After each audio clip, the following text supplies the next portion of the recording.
Yo, what is going on, everybody? Welcome back to another video. So here we are, Operation Motherland new trailer came out today, and it looked good. It looked good. I gotta say, hey, you guys, you wanted Wildlands, you got Wildlands. A lot of mechanics here, a lot of things are they resemble Wildlands. Maybe the developers were paying attention to the requests for the past year or two. I really want to just go into some things and just talk, man. Let's just talk about some of this stuff because there's a lot of meat on this bone, right? Pause. There's a lot of stuff here that looks like it might keep the Ghost Recon community engaged for a long time to come. Now, the only downfall I see with what I saw here today, it's so much stuff that I'm not sure we're going to get a year 3. This might be it for us. This might be the final straw, the final update for Ghost Recon, besides maybe little update patches for bugs and things like that. Maybe they'll try to fix some things later on. I don't know, we'll get a year 3 after this, but let's get into some things. So we already know that the narrative is now that Aroa is basically a place that wants to become its own country. It seems that there are various countries around the world that want to get their hands on Skeltech, but the Bodarks seem to have found their way onto the island somehow. I guess maybe we'll learn more, or that's it.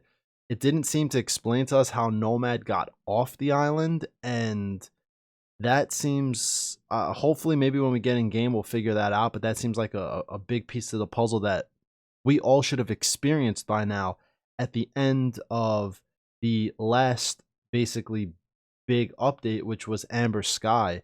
Perhaps they should have written in that after Amber Sky, Nomad should have gotten off the island with Rainbow. That might have been the more smart thing to do, because at this point nothing seems to make sense with the fact that we left and now we're just coming back. It's a little wishy-washy, and Ubisoft with their storytelling with this game has been all over the place, especially the way the live events are structured. They don't really flow into each other, but we could go on forever with that. So the CIA is looking to give control to the island to the outcasts. CIA doing what it does best, finding the people they want to support and giving them control. So we'll see. We'll be helping the outcasts gain control of this island. So this new mode, this Conquest mode. All right, so it looks like that not each province is its own province anymore in this Conquest mode. It looks like we're going to get 11 regions to go into and take back over. And this is very reminiscent, like I said before, of Wildlands. Each region has its own leader. These regions will have a mission structure to gather information to unlock the boss or the lieutenant of that region, and thus eliminating that lieutenant, taking over that region for the outcasts. So very similar to Wildlands on how this is going to work. And I don't know, I like it. I'm a big supporter, if you guys watch my videos, of working one area and taking it over or finishing that area before moving on to somewhere else. Hopefully this will keep people kind of grounded, going through one area at a time, instead of how the story mode gameplay is, where you kind of fly all over the place. One mission is all the way over here, the next mission is 10 miles that way. So that looks really good. So after we destabilize and conquer the regions of the territory, we find the lieutenants.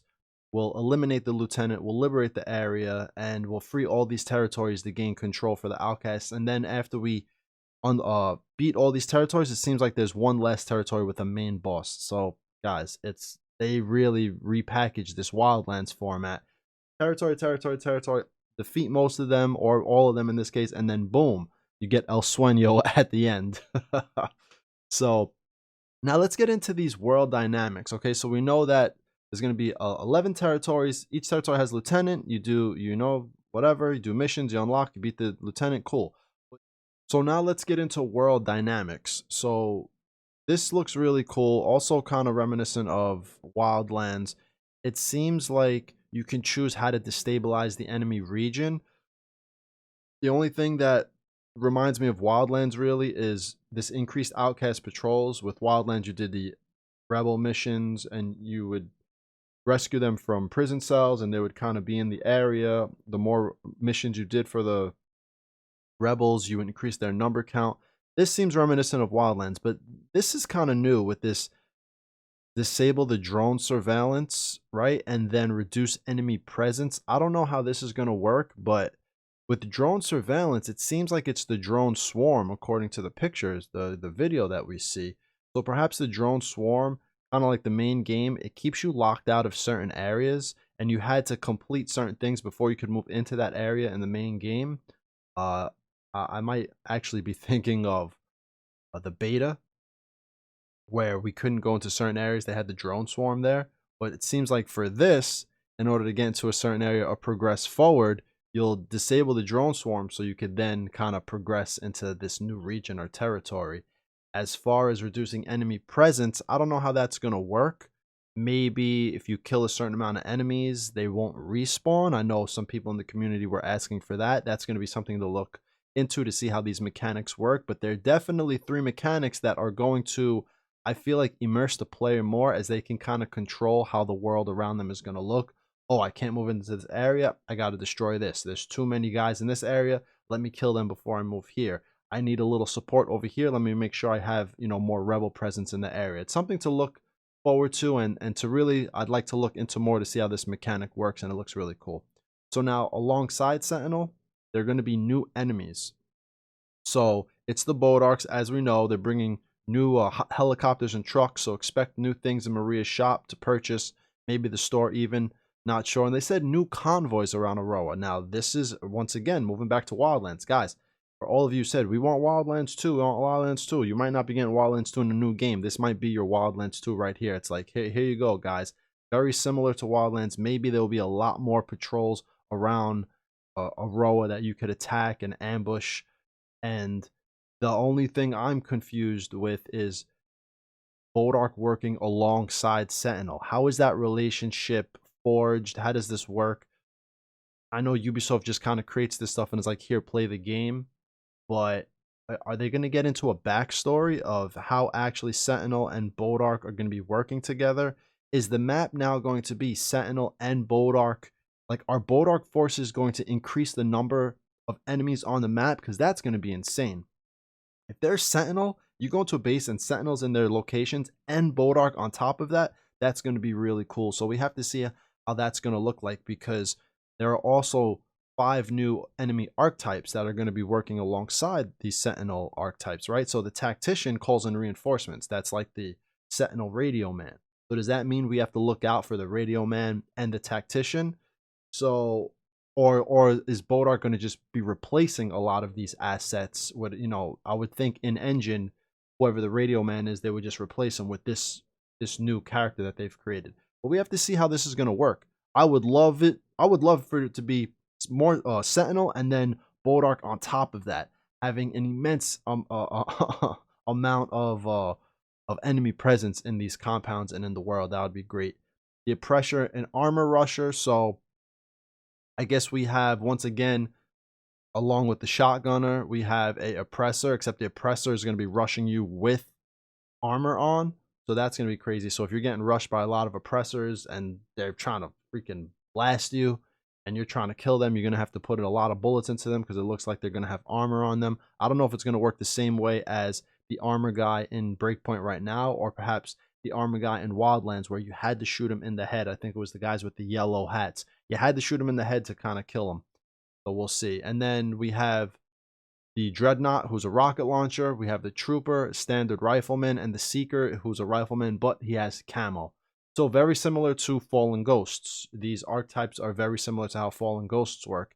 The thing in Fallen Ghosts is that the majority of these areas, the original enemy was removed, and they replaced them with the Fallen Ghost enemies. And then you could still have like Sentinel mixed in or somewhat.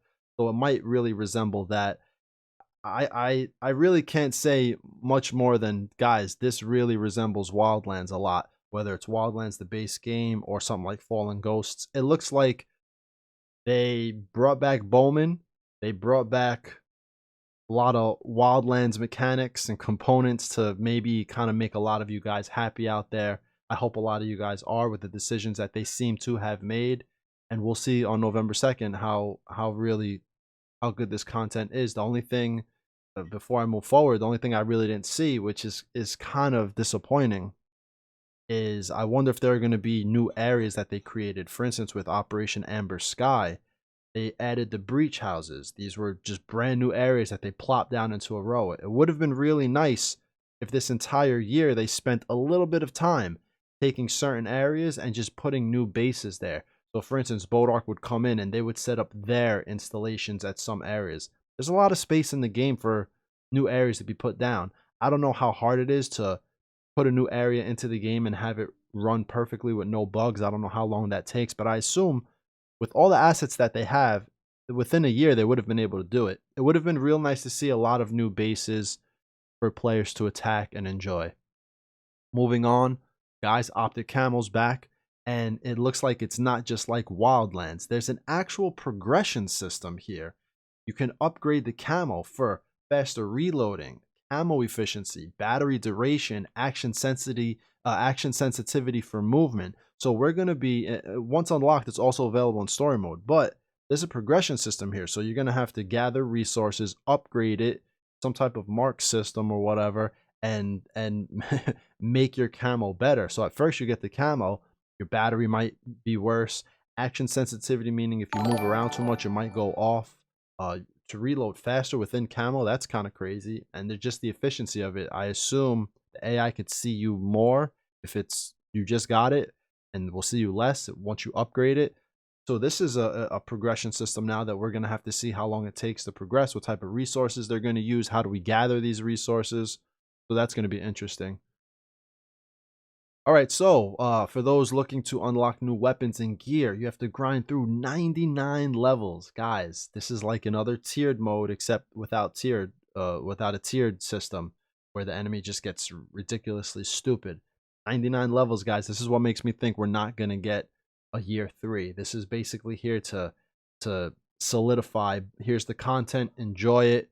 We'll see you sometime in 2022 with a trailer for a new game in 2023, or 2022 might just be nothing. Maybe a small update here or there, like I said, for bugs and things like that.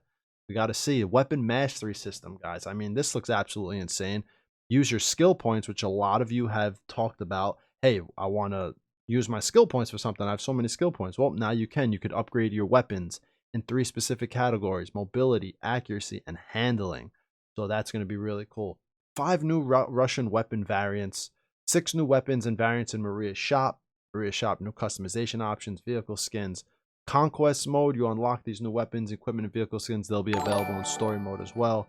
3 iconic skins like we know. What do you think, guys? What the hell do you think? I mean, this is crazy. I'm excited. I want to get in and play and see what all this is about. But what do you guys think with the trailer and everything that we saw, really breaking it down and really thinking about what's going on here? What are your opinions, you know? Let me know in the comments below. We'll discuss some things. You know, maybe I'll go live later. I'll discuss with A Squad Gaming what he wants to do. Maybe a tactical roundtable tonight, so keep an eye out for that. And that's it, guys, girls. I'm excited. Are you excited? Let me know down below, and we'll discuss some things. Follow on Discord. The link is in the description, where we could talk about things, you know, outside of videos. And that's it. All right, everyone have a great day. I'll see you all in the next video. All right, guys, peace.